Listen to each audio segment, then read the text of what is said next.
An ordinary grocery trip turns into an unforgettable showdown when an elderly woman tells rapper Snoop Dogg to go back to Africa. What he says next isn't just a mic drop, it's a cultural earthquake. Don't miss this. Like, subscribe, and comment for more stories that shake the world. The grocery store was alive with the hum of daily errands. Shoppers pushed their carts through the aisles, some lost in thought, others chatting quietly. It was a sunny afternoon in Compton, California, a place where Snoop Dogg had grown up. But today the usual flow of routine would break in the most unexpected way. Near the produce section, an elderly woman named Mrs. Thompson, probably in her late 70s, stood adjusting her glasses. She had an air of impatience, muttering under her breath as she reached for a bag of apples. Her faded cardigan and carefully pinned silver hair gave her an unassuming look. But what followed was anything but. Snoop Dogg, dressed in his signature laid-back style with a blue Compton hoodie and jeans, approached the same stand reaching for a bag of oranges nearby. He was calm, polite, and seemed to blend effortlessly into the flow of the store. Snoop was texting on his phone while balancing a basket of groceries when it happened. Mrs. Thompson turned sharply, noticing Snoop's presence, and her expression shifted. It wasn't subtle. Her eyes narrowed and her lips pursed tightly. "You people don't belong here," she said loudly enough for others nearby to hear. Snoop froze, his fingers hovering over his phone. When he looked up, she continued, her tone sharp and cutting. "Why don't you go back to Africa where you came from?" The air seemed to thicken. A couple of shoppers nearby stopped in their tracks. Some exchanged uncomfortable glances while others pretended not to hear. The rhythm of the store halted, replaced by an awkward silence that stretched far too long. Snoop's initial reaction was shock. His brow furrowed, and for a moment it looked like he might say something immediately, but he didn't. Instead, he took a slow breath, his face unreadable as though he was weighing every possible response. Mrs. Thompson, still clutching her apples, stood her ground, unapologetic and firm. The tension was palpable, and everyone within earshot could feel it. A young mother named Elena quickly steered her child away, while an older man near the potatoes, Mr. Ramirez, glanced nervously at Snoop, waiting to see what he would do. The silence that followed was heavier than any words, setting the stage for what would come next. For a moment, Snoop stood completely still, his hand gripping the handle of his grocery basket. The world around him seemed to shrink, every sound in the store muffled, every face turned in his direction. The weight of Mrs. Thompson's words hung in the air like a bad smell no one could escape. Mrs. Thompson didn't back down. Her stance was defiant, as though she expected no argument. She adjusted her cardigan with a huff, her chin lifted in a way that dared him to respond. A young employee stacking bananas a few feet away, Marcus, froze mid-motion, unsure whether to step in or stay out of it. A cashier named Lisa craned her neck to get a better view. The growing crowd didn't move closer, but they didn't leave either. They were witnesses now. Like it or not, Snoop glanced at Mrs.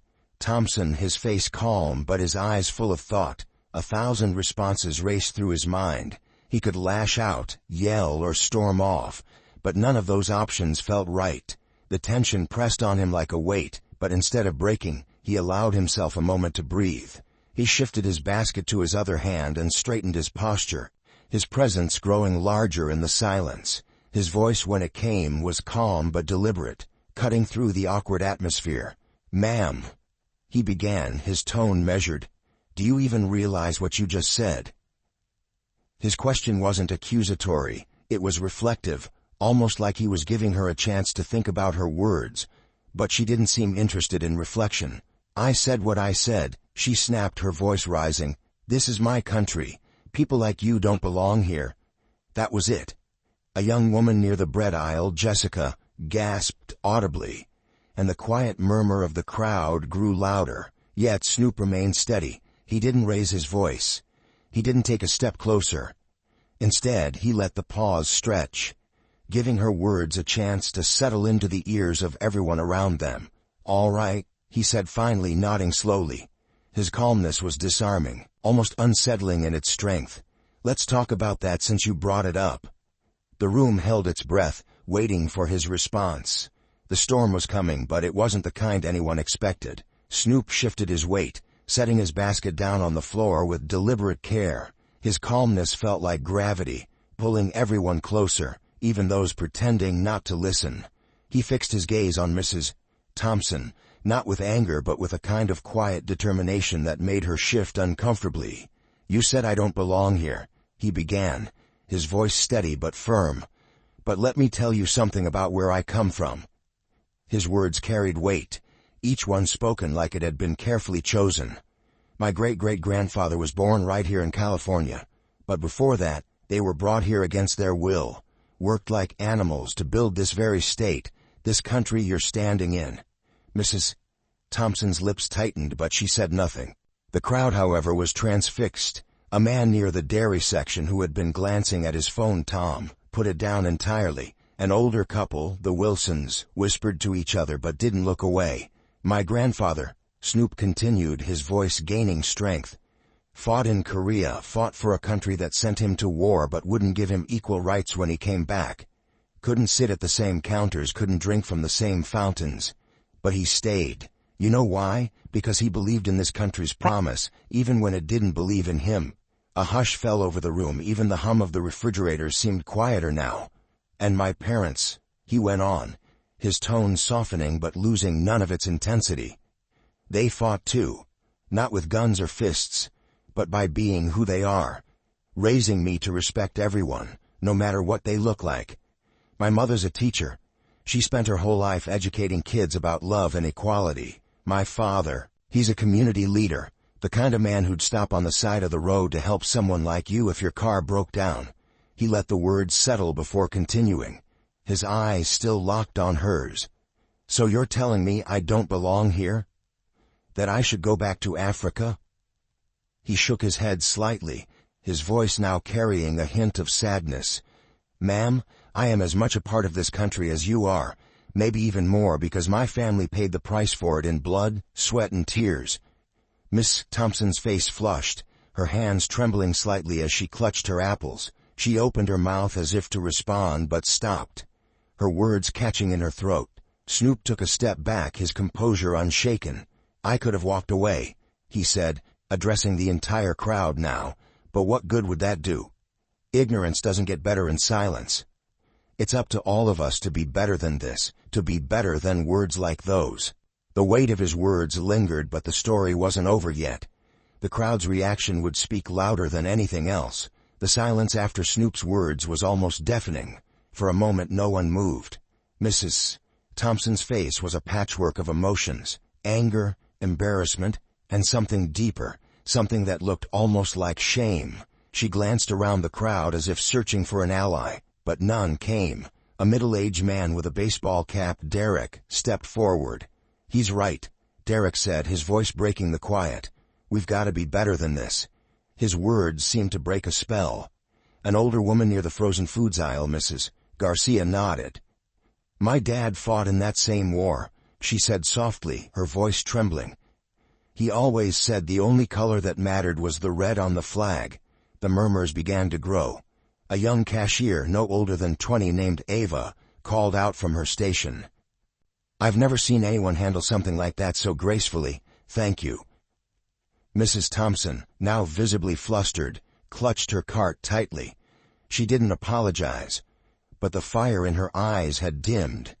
Her voice, when it finally came, was quieter, almost pleading. "I didn't mean—" But she stopped herself. Snoop turned back to her, his expression softer now. "It's not about what you meant," he said gently. "It's about how it came across. Words matter. Actions matter even more." A man from the deli counter, James, clapped slowly, breaking the tension. It was hesitant at first, but then others joined in, the sound swelling into something undeniable. People clapped not just for Snoop's words, but for the courage it took to confront hate with dignity. Mrs. Thompson looked around one last time, her face pale, before quietly wheeling her cart toward the exit. As she walked away, a few people moved to comfort Snoop. One woman, Tanya, placed a hand on his shoulder and said, "Thank you for saying what needed to be said." Snoop smiled faintly, lifting his basket back into his hand. "Sometimes," he said almost to himself, "it's not about winning or losing. It's about making sure people hear the truth." The crowd slowly dispersed, the tension in the air replaced by a sense of reflection. Some looked inspired, others thoughtful.